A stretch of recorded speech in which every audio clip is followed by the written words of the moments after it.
Why do I love Ash Wednesday so much? The answer is you.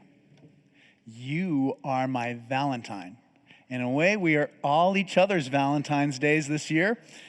What an amazing thing it is. Although it makes absolutely no sense to all the people around us here in San Francisco, you came out in the cold, in the rain, and you came out to realize that our life is passing away. And you came out here because of your faith. Now, there's so many of us have such different backgrounds, different experiences. I mean, we are a pretty motley collection, aren't we, right here, as we're drying out from the earlier rains. But we share in common a sense that Jesus is inviting us into a life-saving miracle. So tonight I want to share three things. I want to share a theological idea, a poem, and a little parable. But if I'm talking too much, I'm going to skip the poem. How well do you think the people in your life understand you? And how does your yearning to be understood change the way that we act? Jesus addresses this very question today. Now, Greek has different words for seeing. Some people say that there's three, but there's far more than that. When we hear in the reading tonight repeatedly, your Father who sees in secret will reward you, the Greek word for that is blepo, and it means the physical act of seeing. So it's like to see someone physically with one's eyes. But at the very beginning of the reading, Jesus uses a different word for seeing, and it's the only time he uses it during the reading, and it's when he warns us to beware of practicing your piety before others in order to be seen by them. So in this case, the Greek word is theothenai, and it means seeing with the understanding. So in the same way that you might say, I see, I get your point, that's the kind of seeing we're talking about here. And you can recognize it's related to our word for theory, our word for theorizing, but it's also connected to the place where we learn about human nature by seeing into various characters. It's related to our word theater or theatrical. Now, the preacher Sam Wells compares the religion of ancient Israel to a great theater. Moses goes up to the peak of Mount Sinai, and he emerges through the curtain of clouds carrying the law. And King Solomon builds a great temple, and it contains a holy of holies, a place where the priest encounters God and then comes out and reveals what he's heard from God. Now, Jesus, when he talks and teaches, he takes for granted this theater. It is the theater of keeping the commandments. It is the theater of thou shalt not.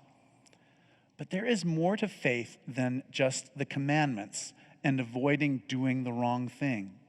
There is another theater beyond that, and that is the theater of holy living. It is the world of thou shalt.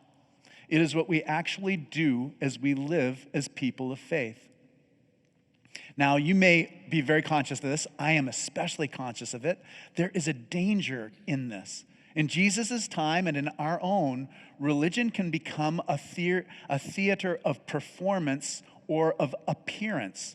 For instance, it can be a way of being recognized for good deeds, such as our generosity and giving. Jesus talks about the hypocrites sounding a trumpet before giving to the poor. He warns about praying publicly so that others admire us, or seeking praise through our fasting practices. Now, we all know what this is like, right? We all have a sense for the way that something good that we put on social media can become an effort to look good on social media. So Jesus teaches us that when the religious life becomes a way of impressing others, something important gets lost. And so Jesus, in a brilliant maneuver, redefines the theater. And so instead of being actors in front of an audience that is the world, Jesus asks us to be disciples with God as our true audience. And so that locked room of prayer becomes a kind of theater. It becomes the place where we encounter God, just in the way that Moses did, or the priest in the Holy of Holies. Now, it is so natural, I think, to want to be noticed and respected and admired. It makes every bit of sense in the world to want to be the center of attention. And that is one of our options. We choose our audience. It can be the crowd, or it can be God. If it is God, we receive a different kind of gift. It is the gift of a secret, a kind of intimacy with God that nothing, not life or death, can break. Now, the theater of the crowd and the theater of the locked room involve the suspension of disbelief. They both are games that have certain kinds of rules. We call the players in them actors. And strangely enough, the Greek word for actor is the same word that Jesus uses frequently in this story. It is the word hypocrite. It means to pretend to be one thing when we really are another. And in this case, there's no way around pretending.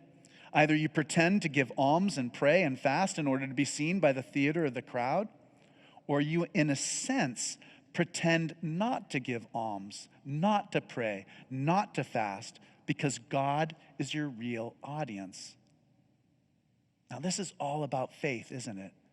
In a sense, Jesus asks us to live as if we are already part of the next world, as if we had already entered the realm of perfect love. And to do this, we have to be a kind of hypocrite. We have to seem as if we fully embrace the world when deep in our hearts we believe in the next.